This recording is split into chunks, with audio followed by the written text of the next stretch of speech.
பிரபவந்தி தவீயசாம் ஸ்வபாவாத் தவ ரத்னானி முகுந்த பாதரக்ஷே அயசாமிவ ஹந்தலோஹகாந்தாஹ கடினானாம் மனசா விஷ்கரணாய விகர்ஷணாய முகுந்த பாதரக்ஷே.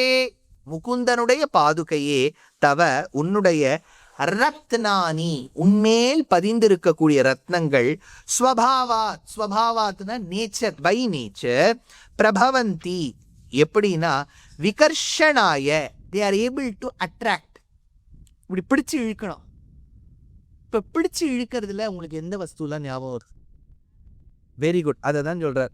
அதனால காத்தினானாம் அது இழுத்தம் பண்ணக்கூடிய மனசாம் மனச இவ லோக காந்தாத்து அயசாம். லோக காந்தாத்துனா அயனை இழுக்கக்கூடிய அயசாம் அந்த அயனை தவீயசாம் ஹந்தா எப்படி ஒரு மேக்னெட் பிடிச்சு இழுக்குமோ. 750 வருஷத்துக்கு முன்னாடி அயன் எப்படி மேக்னெட்டுக்கு அட்ராக்ட் ஆகுங்கிறார். புரியுறதா? இப்போ இதை நீங்கள் உங்கள் பேரம் பேத்திக்கிட்டு சொல்லுங்க, what party magnets do attract iron objects, but I thought that was a scientific phenomenon of the 25th century. What are you talking about 750 years back? கேக்குமா கேட்காதா? அதுக்கு என்ன சொல்வேள்? அது துஷ்யந்தியே போய் கேட்டுக்கோப்பா.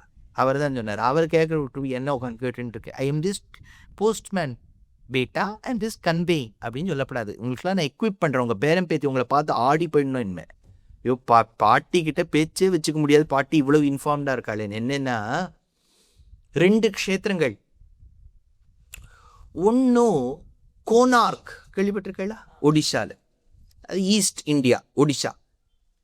இன்னொன்று வெஸ்ட் இந்தியா, இப்போ அது போயிடுத்து, அது பக்கத்து தேசத்துக்கு போயிடுத்து. முல்தான்னு பேர் அந்த இடம். பாகிஸ்தானில் முல்தான்னு கேள்விப்பட்டிருக்கா? மூலஸ்தானம்னு பேர். இந்த முல்தானை பற்றி உஸ்பெக் டிராவலர் ஆல்பரூனிங்கிறவர் எழுதியிருக்கார். அவர் சொல்றார், அந்த சூரியனுடைய கோவிலில் அவர் 1000 வருஷத்துக்கு முன்னாடி அவர் உஸ்பெக், அவர் ஐயரும் இல்லை ஐயங்காரம் இல்லை, அவர் உஸ்பெக் டிராவலர். அவர் எழுதியிருக்கார், அவர் சேவிச்ச சூரியனுடைய கோவில்ல முல்தான்ல 1000 வருஷத்துக்கு முன்னாடி the idol, the திவ்யமங்கல விக்கிரகம் of Surya was floating mid-air. எழுதியிருக்கார். நீங்க பாருங்க, உஸ்பெக் டிராவலர் ஆல்பெரோனியுடைய புஸ்தகங்கள் 2 வால்யூம்ல கிடைக்கிறது. அவர் வேற மொழியில் எழுதியிருக்கார். அந்த ஃபார்சி அந்த ஈரானியன் மொழியில் எழுதியிருக்கார். அதை டிரான்ஸ்லேட் பண்ணியிருக்கார். கட்டாயம் வாங்கி நீங்க படிக்கணும். அவர் இந்தியாவுக்கு வரும்போது யார் யார் என்னென்ன பண்ணிட்டு இருந்தான்னு சொல்றார். ரொம்ப நல்லா இருக்கும் அந்த புஸ்தகம். அப்போ இந்தியானா அப்போ முல்தான்ல நம்ம ஊர் தானே. அப்புறம் தானே இப்போ 1947 பிரிச்சாச்சு. அந்த முல்தான்ல இந்த சூரியன் கோவிலுக்கு போகும்போது ஆச்சரியப்படுறார். ஐ saw an idol with rubies in the eyes, the body of the idol in gold, floating mid-air. அதுக்கு அவர் ரீசன் சொல்றார். மேலே ஒரு மேக்னெட், கீழே ஒரு மேக்னெட் தான். அந்த மேக்னெட்டிக் ஃபோர்ஸ்ல it is being held in the middle. அது முல்தான்ல. அதே தான் கொனார்க்லையும் சூரியநாராயணர் கோவில்ல இருந்தது அப்படின்னு கல்வெட்டில் சொல்றா. அந்த நடுவில் இந்த சூரியனுடைய அப்ப என்ன பண்ணிவிட்டா, விதேசிகள் முதல்ல கீழே இருக்க மேக்னெட்டை எடுத்துட்டா. அவ்வளோதான். மேலே இருக்கக்கூடிய மேக்னெட்டுக்கும் கீழே இருக்கக்கூடிய மேக்னெட்டுக்கும் கரெக்ட் ஃபோர்ஸில் தான் நீங்கள் வைக்க முடியும். ஒன்றுத்தை எடுத்துட்டேன்னா படக்குன்னு அது கீழே விழுந்துருத்து.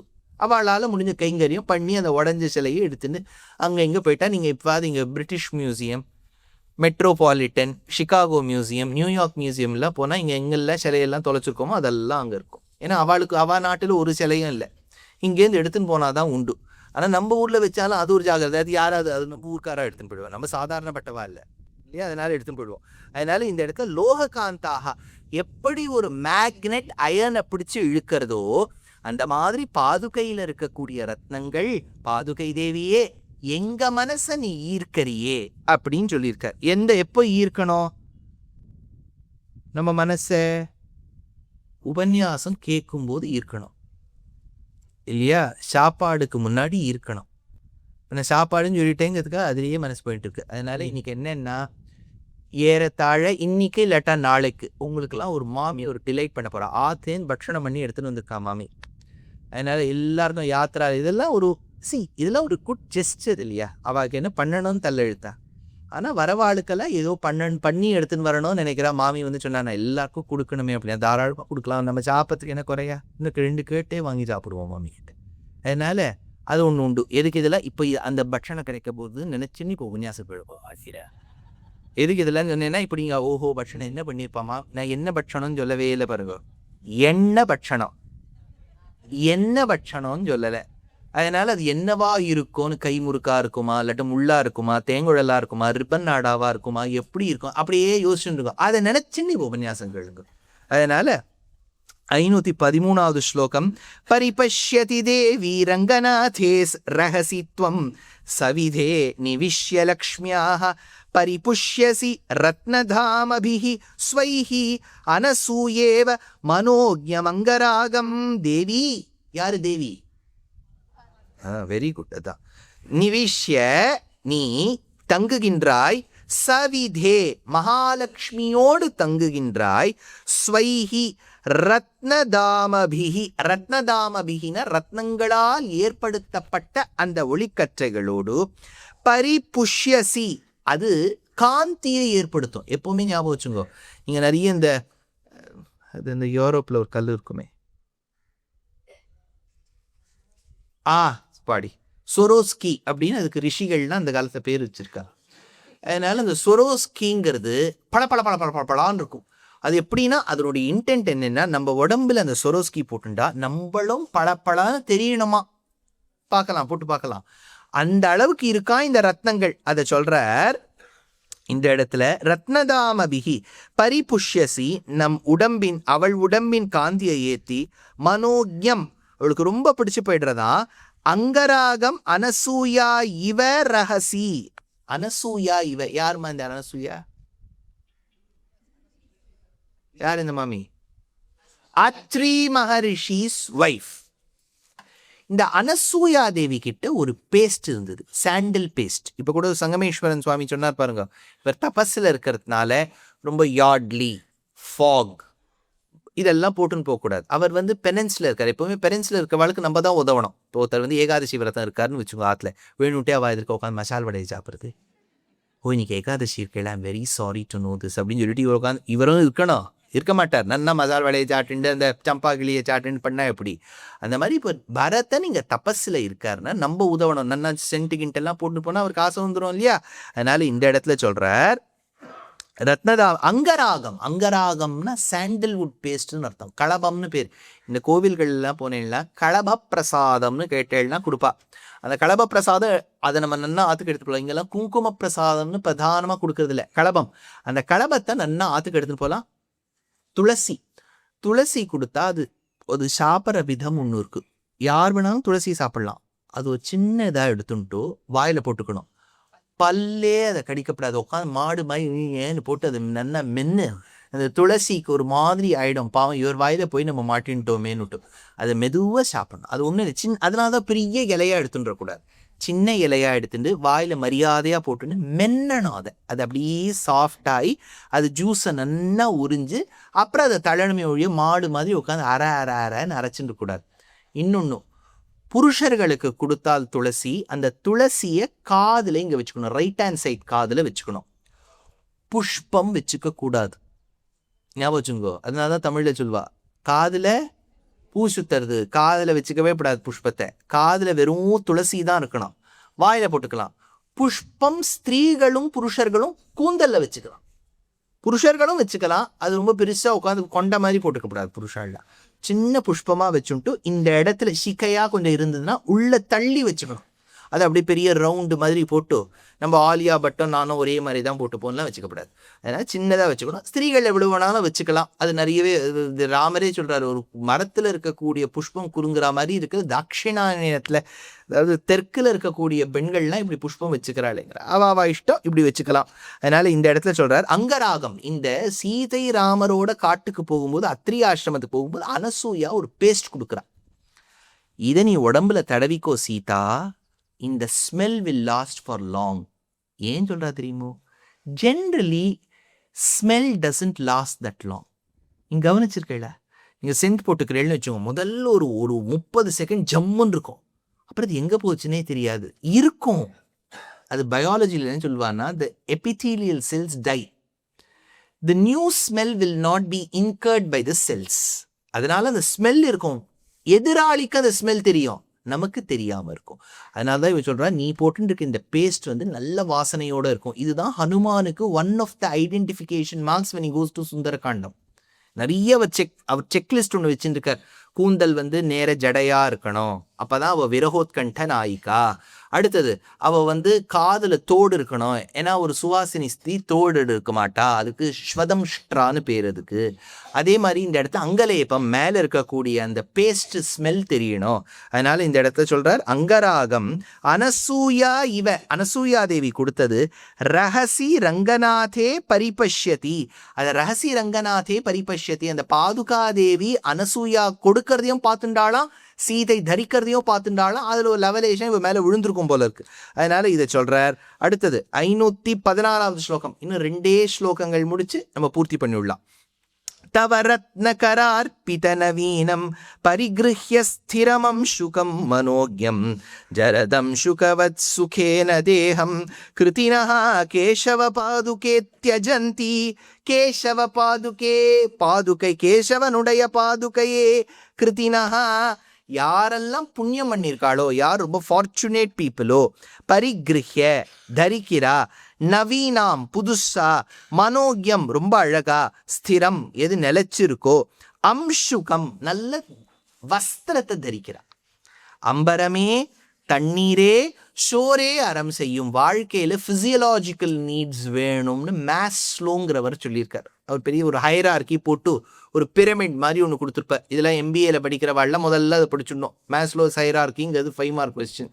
அதில் கீழே ஃபிசியலாஜிக்கல் நீட்ஸ்ன்னு உண்டு. இந்த குடிக்கிறதுக்கு ஜலம், சுவாசிக்கிறதுக்கு காற்று, சாப்பிட்றதுக்கு சாப்பாடு, இதெல்லாம் அதி முக்கியம். ஏன்னா பேசிக் நீட்ஸே நமக்கு தகராறுன்னு வச்சுக்கோங்க, அப்போ நம்ம பக்தி வருது கஷ்டம். ஞாபகம் வச்சுங்க, இப்போ ஒருத்தர் பசியை தவிச்சுட்டு இருக்கார், அவருக்கு சாப்பாடு முக்கியமாக, நான் இப்போ ஒரு அஷ்டபதி பாடுறேன், நீங்கள் கூடவே பாடுங்கோ அப்படின்னா, வதசி யதி கிஞ்சிதபி வதசி யதி கிஞ்சிதபி தண்டருஜு கோமுதி அப்படின்னு அவர் பாவம் பசியில் உட்காந்துட்டு இருக்கார்.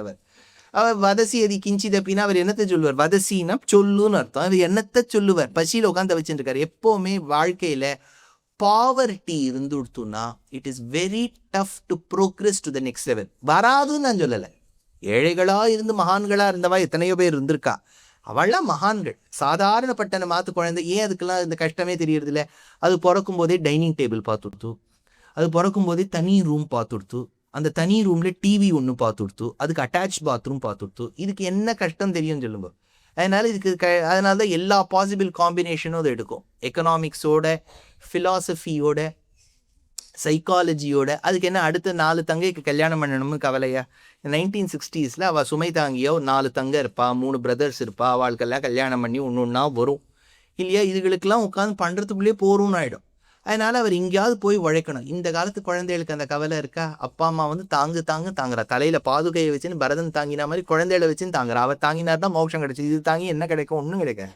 ஆனால் அப்பா அம்மா அப்படி தாங்குறா, தலையில் அப்படியே உயிரே கண்ணே மணியே, ஐயோ கால் வலிச்சு விடுத்தா, அந்த அளவுக்கு இவ வந்து காலெல்லாம் அமுக்கி விட்டு ஏறத்தாழ அந்த நிலைமையில இருக்கிறதுனால குழந்தைகளுக்கு அந்த கஷ்டமே தெரியறதில்ல. ஸோ ஃபிசியலாஜிக்கல் நீட்ஸ்லாம் இப்போ நித்தியப்படி அந்த குழந்தை அதுவே ஆர்டர் பண்ணிவிடுது. சாப்பாடு அதுவே பண்ணிவிடுறது, வஸ்திரம் வாங்கினோம்னா அதுவே பண்ணிவிடுறது, எல்லாம் அதுக்கு கையிலேயே காலும் ஒன்று கொடுத்துட்றா. அது தேய்ச்சுட்டு நல்லா வஸ்திரமாக வாங்கிட்டு இருக்கு. அது நித்தியப்படி ஒரு வஸ்திரம். இப்போ தீபாவளிக்கெல்லாம் காத்துண்டே இருக்க வேண்டாம் வஸ்திரத்துக்கு. இப்போ தீபாவளினா எல்லாரும் காத்துன்னு ஒரு வஸ்திரம் ஒரு நாள் கிடைக்கும். இப்போல்லாம் அதில் நித்தியப்படி தீபாவளி தான். நினச்ச பொழுது ஒரு ட்ரெஸ்ஸு, பார்க்கும்போது ஒரு டிஷர்ட் எல்லாம் வாங்கிட்டு. அதனால அது கஷ்டம் தெரியல. ஃபிசியலாஜிக்கல் நீட்ஸ் மீட் ஆகிடுதுன்னு வச்சுக்கோங்க. To go to emotional security and financial security is very easy. அப்போ பக்தி வந்துடும். இதுக்கும் தாண்டி பக்தி வரலைன்னா அது எப்பப்பட்ட பாவ ஆத்மா அது இல்லையா? பேசிக் நீட்ஸ்லாம் வந்துடுது. இந்த இடத்துல வஸ்திரத்தை பற்றி சொல்கிறார். ஒருத்தருக்கு வஸ்திரதானம், நம்மளால் முடிஞ்ச அளவுக்கு வஸ்திரதானம் பண்ணுறது வசதி. ஆனால் இதோட சேர்த்து ஒன்று சொல்லிவிடுறேன், இப்போ நதி ஸ்நானம் பண்ணும்போது அந்த வஸ்திரத்தை அப்படியே நதியில் போடுறதெல்லாம் தப்பு. We should learn how to respect our waters. தேங்காயை போட்டு அதில் உடைக்கிறது, 1 kg பூவை கொண்டு அதில் கொட்டுறது, ஏதாவது கேட்டால் see you cannot mask anything that you do illogically with the word பக்தி. எல்லாம் பக்தி. எந்தான பக்தி? ஒரு பக்தியும் இல்லை. நதியை நம்ம சுத்தமாக வச்சுக்கலைன்னா polluting the waters is the biggest crime. பெரிய பாவம். அதனால ஒரு நதி குளம்லாம் நம்ம நாட்டினுடைய சொத்து, ரட்சிக்க வேண்டிய. அதில் உட்காந்து சர்ஃபெக்சல் உட்காந்து தேக்கிறது எல்லாம் பண்ணா எப்படி? ஒரு கோவில் குளத்துக்குன்னு ஒரு சாநித்தியம் இல்லையா?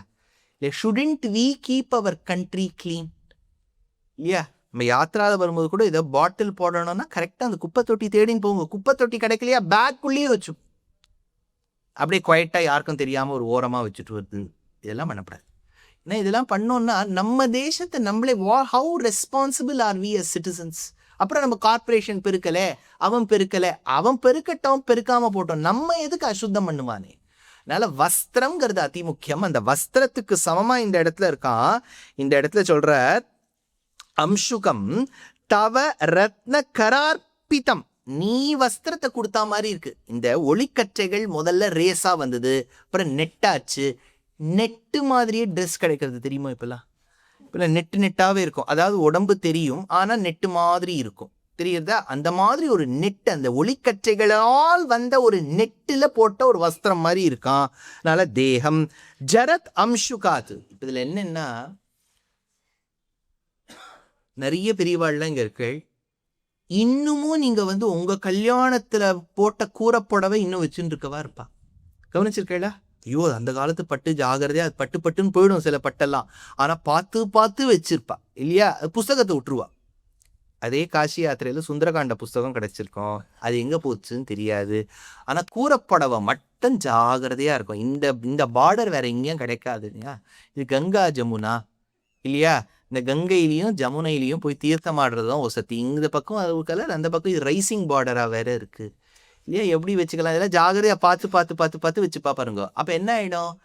அதுவும் அந்த காலத்து மனுஷாலாம் நீங்கள்லாம் என்ன பண்ணுவேன்? ஜாகிரதையா பார்த்து வச்சுப்பேன். இப்ப இளைஞர்களுக்கு விட்டேன்னா அது பீரோவை காலி பண்ணும், சரட்டு மேனிக்கு எல்லாத்தையும் தூக்கி போட்டுரும். அப்பா அம்மா கண்ணால ஜனம் விடுவா, போன மாசம் தானே நீ வாங்கின, 2 தடவை போட்டுண்டாச்சு அப்படிங்குவாங்க.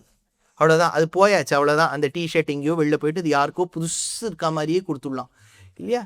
அதுவும் அந்த காலத்தில் இருக்கவா என்ன பண்ணுவான்னா, விட்டு போயிடுத்துன்னா அதை கூட விட மாட்டா, அது ஒரு பக்கெட் கடைக்காரனுக்கு போட்டு அந்த பக்கெட்டை வாங்கி வச்சுருவார். இப்போ இந்த காலத்து குழந்தைலாம் why are you acting so petty அப்படின்னு சொல்றதா இல்லையா? கரெக்டாக நான் சொல்றது, உங்க காலத்தில் நடக்கிற டைலாகே நான் சொல்றேன்னா. அதனால இந்த இடத்த தேசிகன் சொல்றார், ஜராத்து அம்சுகவத்து. எப்படி ஒருவன் பழைய துணியை கழிச்சுட்டு புது துணி போட்டுப்பானோ, பழைய துணியை போட்டுட்டு பாதுகாதேவியின் ரத்னங்கள்லேந்து வந்த ஒளிக்கற்றைகளினால் ஏற்படக்கூடிய நெட்டட் ட்ரெஸ்ஸை போட்டுட்டு தேவர்கள் சந்தோஷமா இருக்காரு அப்படின்னு. எப்படி நீங்க அங்க போனோம். இப்ப கடைசி ஸ்லோகம் முடிச்சுடலாம். இப்ப கொஞ்சம் சந்தோஷமா இருக்கும், முடிய போகிறது. அந்த ஒரு சந்தோஷம் வரும் பாருங்க உபன்யாசம் முடிக்கும் போதே. இந்த அர்ச்சனை முடியும் போது அது அஷ்டோத்தர சதநாமாவளிலாம் போயிட்டே இருக்கும்.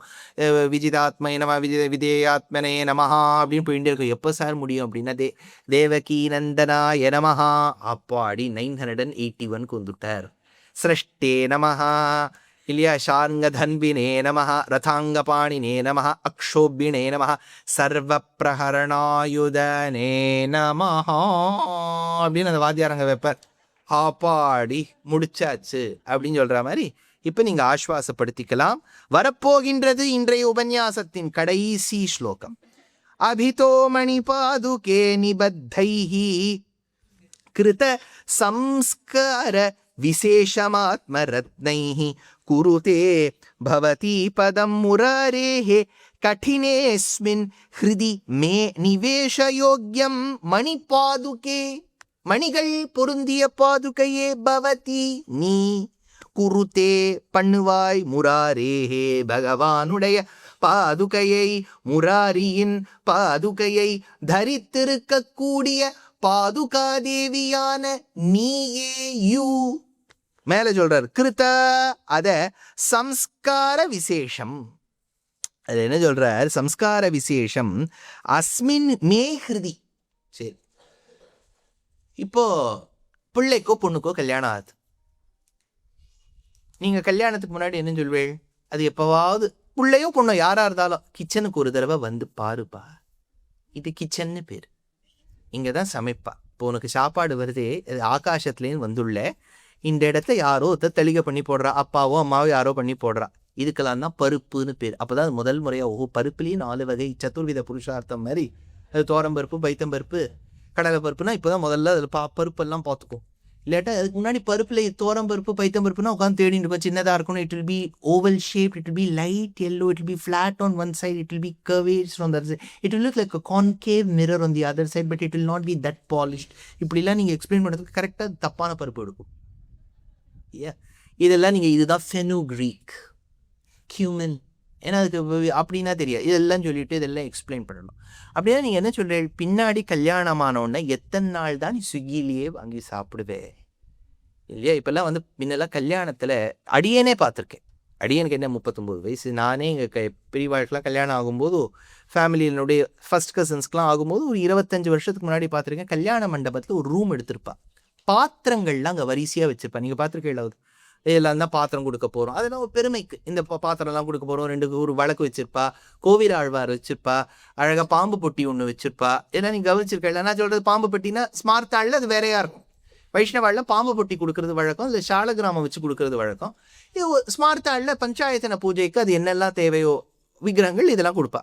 இதெல்லாம் கல்யாணத்தை வச்சுருப்பா. நிறைய பாத்திரங்கள். முன்னெல்லாம் இந்த 1990s காப்பர் பாட்டம்னு ஒன்று வந்தது பார்த்தீங்களா? அது ஒன்றுத்துக்குள்ளே போட்டு இது 2 பேர் டீ வந்தால் பண்ணி போடுறதுக்கு, இதுக்கு 3 பேர் வந்தால் பண்ணி போடுறதுக்கு, 4 பேர் யாரும் இருக்க மாட்டா. சும்மா இந்த மாதிரி இதெல்லாம் இது தயிர் துவைக்கிறதுக்கு இதை வச்சுக்கோ, பால் துவைக்கிறதுக்கு இது வச்சுக்கோ, இது வந்து கடையிறதுக்கு வச்சுக்கோ, இது வந்து சேவை புழியறதுக்கு இது வச்சுக்கோ. இது அப்புறம் வந்து ஒன்னொன்றுத்தையும் நம்ம ரீப்ளேஸ் பண்ணிட்டோம். இப்போ உரல் கிரல்லாம் ஒன்றும் வைக்க வேண்டாம். அப்புறம் கொஞ்சம் நாள் ஆரம்பிச்சு மிக்சி வைக்க ஆரம்பித்தேன். நேஷ்னல் பிரீத்தி அப்படின்லாம் 2 மாமி இருந்தா, அவளை கொண்டு அங்கே வச்சுருவா. அப்புறம் வந்து இது கல் உரல்லாம் போய் அப்புறம் சாந்தா ராதான்னு 2 பேர் வந்தா. அவள் அதை அரைச்சிட்டா. இப்போ வரும்போதே இங்கே பார்த்தா இங்கே இட்லி மாவு கிடைக்கும்னு போட்டு இருக்கான் மலையாளத்தை. அப்புறம் இப்போல்லாம் தாயார் மாவை வச்சுடுறாங்க. இப்போல்லாம் நீ ஒன்றும் அரைக்கவே வேண்டாம், அவளே இந்த தாயாரோ ஹேமாவோ ஏதோ ஒன்று மாமி அரைச்சி கொடுத்துட்றா அப்படின்னு. இப்போல்லாம் என்னென்னா ட்ரை தோசாஸ்ன்னு கிடைக்கிறது. அவள் தோசையும் பண்ணிடுறா. இப்போ நீங்கள் மாவே வாங்க வேண்டாம், 50 தோசை கிடைக்கிறது. அதை நீங்கள் கொஞ்சம் அப்படியே அந்த ஜலத்தில் அப்படியே ஊற வச்சுட்டு அந்த மைக்ரோவேவில் வச்சா அப்போ பண்ண தோசை மாதிரியே இருக்கும். இப்போது எப்படியெல்லாம் ஒரு ஷிஃப்ட் நீங்கள் ஒரு 30 வருஷத்தில் எப்படி பார்க்குறீங்க பாருங்க. அப்படியே பாத்திரங்கள் போய் பாத்திரங்கள்லேருந்து மிக்சி அது இது வந்து ஒன்றா பார்த்துன்னு வரேன். அப்போ என்னென்னா today the parents are prepping their daughter and son that you have to learn something இல்லையா? இப்போ குழந்தை விதேசத்துக்கு போகிறது மாஸ்டர்ஸ் படிக்கிறதுக்கு. அது இத்தனை நாள் வரைக்கும் ஆற்றுலேயே இருந்துடுத்து. ஆற்றுல வந்து அந்த தட்டை அம்மா கொண்டு அது கையில் கொடுத்துருவோம். அது சாப்பிட்டுட்டு அந்த தட்டை கொண்டு கூட போடாது தேக்கிறதுக்கு. அது பக்கத்துலேயே அது ஒரு 4 நாள் அந்த தட்டு இருக்கும். கவனிச்சிருக்கல அதெல்லாம்? அப்புறம் அது சாப்பிட்ற மக்கு கீழே அது பாவமாக அது எத்தனையோ நாள் அதெல்லாம் வந்து ஈஜிப்ட் மியூசியமில் கொண்டு வைக்க வேண்டிய மக்கு. அதெல்லாம் அது எத்தனையோ நாள் அப்படி கீழே இருக்கும். அப்புறம் அம்மா தேடி கண்டுபிடிச்சு அந்த மக்கை வெளியில் எடுக்கும். இப்படி இருக்கக்கூடிய குழந்தை விதேசத்தில் அதுக்கு கிடைச்சுடுத்து. எங்கேயோ அரிசோனாவில் கிடைச்சுடுத்து. அந்த தேளுக்கு நடுவில் இருக்கும் அது அந்த யூனிவர்சிட்டி. இல்லாட்டா லாஸ் ஏஞ்சலஸில் கிடைச்சுடுத்துனா சுற்றி திருவண்ணாமலை தான் அக்னி, அங்கே மலையாக எரியும். லாஸ் ஏஞ்சலஸ்க்கு போனேன்னா அங்கே சுற்றி எங்கன்னா ஃபாரஸ்ட் ஃபயர். நாங்கள் எல்லோரும் வீட்டை விட்டு கிளம்புறோம் சார். திரும்பி வந்து பார்த்தா வீடு இருந்தால் க்ஷேமம். பாஸ்டன் அது பக்கம் போனால் ஒரே ஸ்னோவாக இருக்கும். கார்த்தால எழுந்து அது சிவபெருமான தியானம் பண்ணிட்டு கைலாச பர்வதம் நினச்சிட்டு கார்த்தால இதை பொறுக்கி எடுத்து போடணும் இல்லையா? அந்த மிட்வெஸ்ட் போயிட்டேன்னா வீடே காற்று வாயு பகவான் எடுத்துன்னு போயிடுவார். டொர்னோடோன்னு பேர் அதுக்கு. போயிட்டுருக்கல அது டொர்னோடோ. கீழே வந்து ஃப்ளாரிடா பக்கம் போனேன்னா ஹரிகேன்னு ஒன்று உண்டு. அது என்னென்னா வாயுவும் வருணனும் சேர்ந்து ஒன்றா கலந்து அப்படியே சுழல் காத்தா வந்து அந்த வீடு எடுத்துன்னு போயிடுவார். கரெக்டாக நான் சொன்னது யூஎஸ்ல ஒரு பக்கம் சொல்லிட்டேன்னா இதுக்கு இப்போ குழந்தை அங்கே போகும். அப்போவே அந்த பிள்ளைக்கோ பொண்ணுக்கோ அம்மா சொல்லிவிடுவா, இதை பாரு 1 வாரத்துக்கு முன்னாடி ஒரு தளிகை ஸ்டாண்டர்டை குறைச்சிருவோம், என்ன பண்ணிட்டு இருக்கிறோம், உப்பு குறைச்சிருவோம், காரம் குறைச்சிருவோம். அந்த பிள்ளை கேட்கும், ஏன் இதெல்லாம் குறைச்ச? இதை பாரு, இதை விட கঠিனமாக உனக்கு அங்கே இருக்கும் இல்லையா? அந்த டொனால்டுன்னு சொல்லக்கூடியவர் தான் தளிகையும் பண்ணி போடுறார். அவள் ஆளக்கூடியவரும் டொனால்டு தான், பண்ணி போடவர் குழுப்பை அவர் யாரு? மெக்டோ இல்லையா? அவர் தான் அதே நாமகரணத்தோடு இருக்கக்கூடியவர் ஒன்று பண்ணி போட்டுருவார். அதனால் இதெல்லாம் பண்ணி போட்டுவிட்டு சக்கரத்தாழ்வார் மாதிரியே ஒன்று இருக்கும். ஏன்னா இன்றைக்கி திருமணிசை ஆழ்வாரை பற்றி சொல்லியிருக்கார் ஆழ்வார். அவர் சக்கர அம்சம் தானே, பீட் தான் பேர். அது நீங்கள் இது சடர சக்கரம்னு பேர். அதை இப்போ நீங்கள் 6ஆக வெட்டி அது எல்லாரும் ஆச்சாரமாக அது எல்லாரும் அது கையை விட்டு காலை விட்டு ஒரே இடத்துலேயும் சாப்பிட்டு கூட்டாஞ்சோறு மாதிரி உட்காந்து சாப்பிட்டுட்டு அது பண்ணிடலாம். ஆயிடுதா? இதாகிடுது. இப்போ அந்த குழந்தையை நீங்கள் ப்ரெப் பண்றேன். என்ன பண்றேன், இதை பாரு, நீ அங்க போற இடத்துல ஒரு சாப்பாடு கிடைக்காது, நான் கொடுக்குற மாதிரி தட்டை கொடுக்கறது மக்க கொடுக்கறதுலாம் வாத்தரம் பண்ண மாட்டா. முன்னாடியே சப்ஸ்டாண்டர்டா உங்க தளிகையை ஆக்கி அப்படியே இருந்துடுத்துனா கஷ்டம். நன்னா பண்ணக்கூடிய தளிகையை சப்ஸ்டாண்டர்ட் ஆக்கி you are prepping the child. அந்த மாதிரி ரத்தினங்கள் கঠিனமா இருக்கும். Gems are very hard to break. வைரத்தெல்லாம் உடைக்கவே முடியாது. வைரம் போன்ற ரத்னங்கள் பொதிந்த பாதுகை மேல பெருமாள் காலை வச்சுட்டு இருக்காராம். ஏன் அப்படின்னு தேசிகன் கேட்கிறார். ஏன்னா பகவானே, நீ ஹார்டா இருக்கக்கூடிய டைமண்ட்ல உன் காலை வச்சுட்டு ப்ரெப் பண்ணாதான் பின்னாடி என் ஹிருதயம்ங்கிற கல்லுல உன் காலை வைக்க முடியும். என் ஹிருதயம் கல் நெஞ்சம் படைத்தவன் நான். கல் நெஞ்சம் படைத்த என் மேல உன் காலை வைக்கணும்னா நீ அந்த பாதுகையில இருக்கக்கூடிய ரத்னங்கள் மேல கொஞ்ச நாள் காலை வச்சு பாரு, ப்ரெப்பாயிடுவே, யுல் பி ரெடி. அப்புறம் நீ என்கிட்ட வான்னு தேசிகன் இந்த இடத்துல எடுக்கிறார். கிருதா சம்ஸ்கார விசேஷம் நிபத்தா ஆத்மரத்னைஹி அபிதா. சுத்தி இருக்கக்கூடிய ரத்னங்கள்ல பாதம் இருக்கு. நிவேஷ யோக்கியம். எதுக்கு நிவேஷ யோக்கியம்னா, இது நம்ம அடிக்கடி சொல்லக்கூடிய இதுக்கு சரியான யோக்கியம் உள்ளவனா அப்படின்னா சூட்டபிளா. எதுக்கு? அஸ்மின் என்னுடைய மே ஹிருதி, என் ஹிருதயம் அதை விட கல்லா. லைஃப்ல only when we undergo some challenges and have some setbacks we will become more mature. இல்லையா? அப்படியே நினைத்ததெல்லாம் நடந்து விட்டால் அப்படின்னு பாட்டே இருக்கே. அதனால்தான் கல்யாணங்கள்ல என்ன பண்ணுவானா, அஸ்மாரோகணம்னு பேர். அந்த பெண் காலை தூக்கி கல்லுல வைக்கணும்.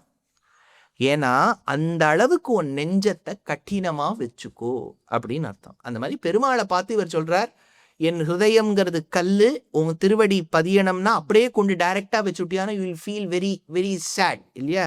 இப்போ என்னன்னா, நமக்கு வேற மாதிரி. நான் சின்ன வயசுலலாம் கீழே தரையில படுத்துட்டு இருக்கேன், நல்லா இருக்கும். நீங்க கீழே தரையில படுத்துட்டேன்னா பழகி போயிடும். அப்படியே கொண்டு என்ன யூஎஸ்ல உபன்யாசத்துக்கு விட்டா அந்த கட்டிலுக்குள்ள போயிட்டோன்னா உள்ள போயிடுவோம். அது ஏறுறதுக்கு ஒரு 4 படி வேணும். அதுக்குள்ள அதுலேயும் கீழே விழுந்துட்டேனாலும் மோட்சம்தான். அது எங்கேயோ இருக்கும். அது உள்ள போயிட்டேன்னா உள்ள போயிடுவேன். நான் சொல்றது புரியுறதோ? அந்த மாதிரி இந்த இடத்துல ஹார்டு சர்ஃபேஸ்லேருந்து சாஃப்ட் சர்ஃபேஸ் போகிறது கஷ்டமா இருக்கு. ஆனால் தேசிகன் சொல்றார், நீயும் சாஃப்டா இருக்கக்கூடியவன், ஹார்டா இருக்கக்கூடிய என் ஹார்ட்ல கால் வச்சுட்டியான்னு உனக்கு ரொம்ப கஷ்டமா இருக்கும். அதனால ரத்னங்கள் மேல காலை வச்சுட்டு வா. அப்போ you would have already experienced how it is to position your feet that are akin to the softness of the petals of a lotus, and then keeping it on my heart, which is as hard or even harder than the stones which have supported you for this long. அப்படின்னு 515வது ஸ்லோகம். இந்த பத்ததியில 35வது ஸ்லோகம். இந்த பத்ததியில 50 ஸ்லோகங்கள் இருக்கு. இன்னும் சேஷம் ஒரு 15 ஸ்லோகம் இருக்கு. அதை நாளைக்கு பூர்த்தி பண்ணிடுவேன்.